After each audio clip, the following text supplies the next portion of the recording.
ఇక రోహిత్ వేముల మృతికి బాధ్యులైన వారిపై చర్యలు తీసుకోవాలని డిమాండ్ చేసింది రోహిత్ వేముల న్యాయ పోరాట సమితి. రోహిత్ వేములపై జాతీయ ఎస్సీ కమిషన్ ఇచ్చిన ఆదేశాలను అమలు చేయాలని డిమాండ్ చేశారు వక్తలు. నాంపల్లిలోని ప్రకాశం హాల్లో రోహిత్ వేముల న్యాయ పోరాట సంఘం ఆధ్వర్యంలో సభ నిర్వహించారు. ఈ సభకు రోహిత్ వేముల తల్లి అటెండ్ అయ్యారు.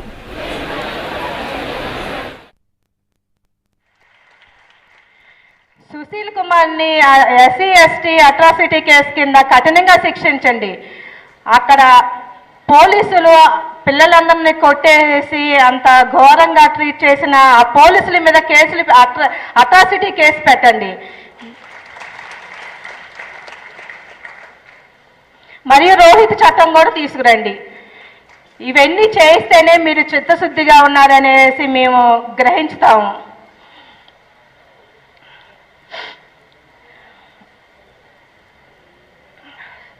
వీసీ అప్పారావు ఇప్పటికీ కూడా దళితులని టార్గెట్ చేస్తున్నారు, వివక్షకు గురి చేస్తున్నారు,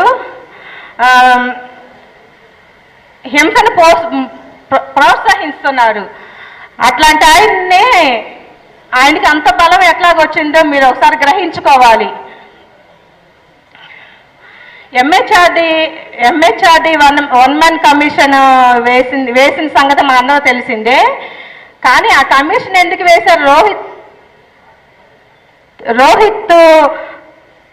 రోహిత్ ఎందుకు చనిపోయాడు, రోహిత్ ఎలా చనిపోయాడు, అక్కడ వివక్ష జరిగిందా లేదా, వీసీ అప్పారావు ఏం చేశాడు, దాని గురించి వన్ మ్యాన్ కమిషన్ వేశారు. ఆ విషయం మనకందరూ తెలిసిందే. కానీ ఆయన తేల్చింది ఏంటంటే రోహిత్ దళితుడు కాదు, వీసీ అప్పారావు బాధ్యుడు కాదు అని. వీసీ అప్పారావు బాధ్యుడు ఎలా కాకుండా ఉంటాడు? ఐదు లెటర్స్ వచ్చినాయి సస్పెండ్ చేసినట్లు.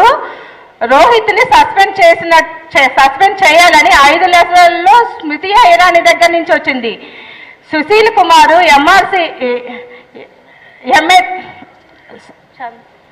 కాదండి, ఆయన పేరేంటి, ఎమ్మెల్సీ రామచంద్రరావు అక్కడి నుంచి దత్తాత్రేయకి, అక్కడి నుంచి స్మృతి ఇరానీకి పంపించి స్మృతి ఇరానీ గారు వీసీ అప్పారావుకి లెటర్స్ వేసింది. 5 లెటర్స్ ప్రూఫ్లు ఉన్నాయి. వీసీ అప్పారావు బాధ్యుడు కాకుండా ఎట్లా పోతాడు? వీసీ అప్పారావు ఎటువంటి బాధ్యత లేదు, ఆ బాధ్యతను వహించలేదు, బాధ్యుడు కాదనేసి ఇచ్చింది. అది చాలా తప్పు. అది ఎంత తప్పు అంటే రోహిత్ దళితుడు కాదు అనటం ఎంత తప్పు, వీసీ అప్పారావు బాధ్యుడు కాదు అనటం అంత తప్పు అన్నమాట.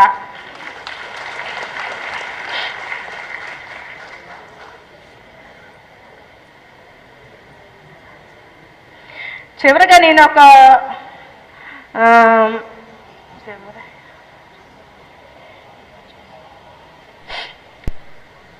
ఇక్కడికి విచ్చేసిన ఆఫీసర్స్కి, మీడియా మిత్రులకు మరియు ప్రజలందరికీ నా విన్నపం ఏమిటంటే, వీసీ అప్పారావు హెచ్ఈసీలో దళితులపై చేస్తున్న వివక్ష కాండను ఒక్కసారి చూడండి, ప్రత్యక్షంగా చూడండి. మీరు వెళ్ళేసి ఈ రోజుకి పిల్లల్ని 6 పిల్లల్ని ఏంటో కేసు పెట్టేసి పిల్లల్ని 6 పిల్లల మీద కేసు పెట్టారు. 3 పిల్లలు పాతోళ్ళు, ప్రశాంత్, మొన్న విజయ్ కుమార్, వినోద్ కుమార్, 3 కొత్త పిల్లలు, 3 వాళ్ళ మీద కేసులు పెట్టి ఇప్పటికి కూడా వివక్ష జరుగుతూనే ఉంది. అక్కడ డిస్క్రిమినేషన్ జరుగుతూనే ఉంది అన్నమాట. మిగతా 3 పిల్లలు కొత్త పిల్లలు. ఆ కొత్త పిల్లల వాళ్ళు నేను చనిపోతే కారణం వీసీ అప్పారావు అనేసి చెబుతున్నాడంట. ఇంకొక పిల్లాడు వచ్చేసి నాకు చావాలని ఉంది, నేను ఊరేసుకొని చచ్చిపోతాను అని అన్నాడంట. దయచేసి పిల్లలు ఎవరు అట్లా చేయకండి. ఈ రోజు దాకా రోహిత్ చనిపోయినాక నేను ఇంతవరకు కోలుకోలేదు. నేను మీకోసం కూర్చున్నాను, అక్కడ ధర్నాలో మీకోసం కూర్చున్నాను, మీకోసం నేను పోరాడుతున్నాను. దయచేసి మీరందరూ నా రోహితులు అనుకున్నాను. ఇంకే ఒక్క పిల్లడికి ఇలాగా చచ్చిపోవటం అనేది, ఊరేసుకొని చావటం ఇట్లాంటిది ఎవరు చేయకండి. మనం పోరాడదాము, రోహిత్ చట్టాన్ని తీసుకొద్దాము, అందరం కలిసి పోరాడి గట్టిగా ఒకటే పోరాడదాము, రోహిత్ చట్టాన్ని తీసుకొద్దాము. ఈ ఒక్కటి మాత్రం గుర్తుంచుకోండి, నన్ను మీరు అమ్మగా చూడండి, నన్ను బాధ పెట్టడానికి ఎటువంటి ప్రయత్నాలు చేయకండి నాన్నలు.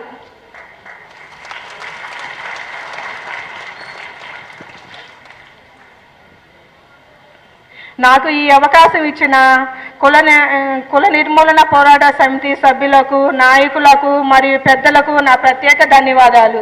జై